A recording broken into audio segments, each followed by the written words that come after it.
Cosmetic ట్రీట్మెంట్లో భాగంగా anti ageing ఇంజెక్షన్గా ఉపయోగించే గ్లూటాథియోన్తో కొందరికి ఏవైనా సైడ్ ఎఫెక్ట్స్ రావచ్చు, కానీ ప్రాణాపాయం అయితే ఉండదు అంటున్నారు డెర్మటాలజిస్టులు. ఈ చికిత్సతో స్ట్రెస్ తగ్గుతుందంటున్నారు. కానీ మార్కెట్లో విచ్చలవిడిగా పుట్టుకొచ్చిన అన్ప్రొఫెషనల్స్ దీన్ని స్కిన్ లైట్నింగ్ మెడిసిన్ లాగా మార్చేశారు. అందం కోసం కొందరు విచ్చలవిడిగా కెమికల్ ప్రోడక్ట్స్ వాడేస్తున్నారు. కాస్మెటిక్ ట్రీట్మెంట్ డెర్మటాలజీ, ప్లాస్టిక్ సర్జరీలో ఒక పార్ట్ మాత్రమే అంటున్నారు వైద్య నిపుణులు. డెర్మటాలజిస్ట్ లక్ష్మీ మౌనికతో TV nine senior correspondent Elender face to face. ప్రపంచమంతా కాస్మెటిక్ వైపు నడుస్తుంది. అందరూ కూడా అందం పెరగడానికి, వారి మందం తగ్గించుకోవడానికి ఇలాంటి కాస్మెటిక్ వాటిని యూజ్ చేయడానికి ఎక్కువగా ఇంట్రెస్ట్ చూపుతున్నారు. ఇలాంటి టైంలోనే కొంత సోషల్ మీడియాలో అనేక ప్రచారాల ద్వారా కూడా కొన్ని ఎప్పటికప్పుడు వెలుస్తూ ప్రజలను ఆకర్షిస్తున్నటువంటి పరిస్థితి కనిపిస్తుంది. అసలు కాస్మెటిక్ ట్రీట్మెంట్ ఎవరు చేస్తారు, ఎలా చేస్తారు, దానికి సంబంధించినటువంటి గైడ్లైన్స్ ఏ విధంగా ఉన్నాయి, దానికి సంబంధించినటువంటి ఎక్స్పర్ట్స్ ఏం చేస్తారో వాళ్ళ మాటలు తెలుసుకునే ప్రయత్నం చేద్దాం. మనతో లక్ష్మీ మౌనిక ఉన్నారు, ఎండి డెర్మటాలజిస్ట్. ఆమెతో మాట్లాడి మరిన్ని విషయాలు తెలుసుకుందాం. మేడం, చూస్తున్నాం అంటే మీకు ఇప్పటికే ఒక విషయం ఐడియా వచ్చి ఉంటుంది, అంటే కాంటాలాగా ఫేమ్ ఇట్లాంటి యాంటీ ఏజింగ్ ట్రీట్మెంట్ తీసుకుంటూ చనిపోయిన సిచ్యువేషన్ అవుతుంది. అసలు ఇట్లాంటివి జరిగినప్పుడు, ఇలాంటి కేసెస్ వచ్చినప్పుడు అసలు ఎవరు ట్రీట్మెంట్ చేస్తారు, ఎట్లాంటి సిచ్యువేషన్లో ట్రీట్మెంట్ ఉంటుంది అది ఒకసారి ఎక్స్ప్లెయిన్ చేస్తారా? గ్లూటాథయోన్ అన్నది ఆవిడ యూజ్ చేశారు అన్నది అది ఎక్కడి నుంచి వచ్చింది, ఆవిడ సెల్ఫ్ మెడికేట్ చేసుకున్నారా లేకపోతే ఆవిడ ఆన్లైన్లో కొన్నారా, ఒక registered practitioner under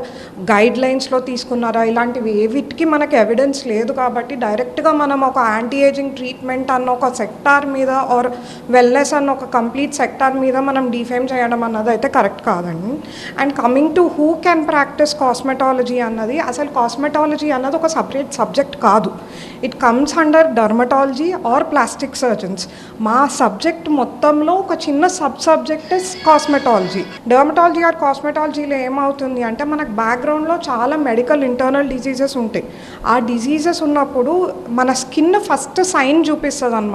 dermatologist are plastic surgeon మీకు అలాంటి డెసిగ్నేషన్ వాళ్ళకైతేనే అసలు the importance of hair fall ఏంటి, ఎందుకు అవ్వచ్చు, దానికి ఇంటర్నల్గా మనకు కాజెస్ ఉన్నాయా, లేకపోతే పిగ్మెంటేషన్ ఉంది దానికి మనకి ఇంటర్నల్గా ఏమన్నా కాజెస్ ఉన్నాయా, ఇవన్నీ చూసుకుంటే తప్పితే మనం దానికి తగ్గట్టు ట్రీట్మెంట్ ఇవ్వగలుగుతాం అనమాట.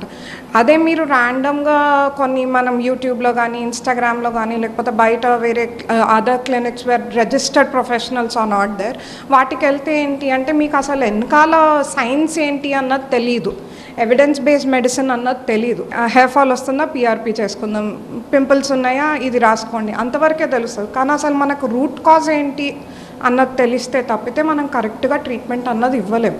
యాంటీ ఏజింగ్ కావచ్చు, ఫేషియల్ కోసం కావచ్చు, హెయిర్ గురించి కావచ్చు, ఇట్లాంటి ఓవరాల్గా వీటి ట్రీట్మెంట్లో ఎలాంటి కెమికల్స్ మనం వాడాల్సి వస్తుంది, బాడీకి ఇంజెక్ట్ చేయడం కానీ లేకపోతే ఇవ్వడం కానీ జరుగుతుంది, అనవసరంగా ఇస్తే ఎట్లాంటి ప్రమాదం జరుగుతుంది వాటి వల్ల? సో ఇప్పుడు మీరు the most famous drug out there is glutathione, అందరికీ తెలుసు దాని గురించి. బట్ అసలు యాక్చువల్గా గ్లూటాథయోన్ అనేది ఒక యాంటీ ఆక్సిడెంట్. మనకి సోషల్ మీడియాలో కానీ బయట మార్కెట్లో కానీ గ్లూటాథయోన్ని ఒక మనం కలర్ పెంచే ఇది లాగా పోర్ట్రే చేస్తున్నాను అనమాట. కానీ ఫ్యాక్ట్ అది కాదు. గ్లూటాథయోన్ అన్నది యాంటీ ఆక్సిడెంట్. ఆ టాక్సిన్స్ని మనం కట్ డౌన్ చేయడానికి మనం గ్లూటాథయోన్ అన్నది యూస్ చేస్తాం. So it is more in terms of immunity and detoxification. అలా ఇమ్యూనిటీ అండ్ డీటాక్సిఫికేషన్ చేసినప్పుడు ఏంటి అంటే మనకు స్కిన్ అన్నది కొద్దిగా గ్లో వస్తుంది, అంతే తప్పితే it is not the drug that is used for skin lightning. And మీరు అడిగినట్టు వేరే ఏమన్నా కెమికల్స్ ఉంటాయా అంటే కొన్ని కెమికల్స్ ఉంటాయి. బట్ అవి ఎలా అంటే మేము మానిటర్డ్ రేంజ్లో పెట్టి చేస్తూ ఉంటాం అనమాట. అంటే మనకు స్కిన్ లేయర్ వరకే, మనకు లోపల పెనిట్రేట్ కాకుండా స్కిన్ లేయర్ వరకు ఎంతైతే మనం కాన్సన్ట్రేషన్ యూస్ చేయాలో అంత కాన్సన్ట్రేషన్లోనే యూస్ చేస్తాం.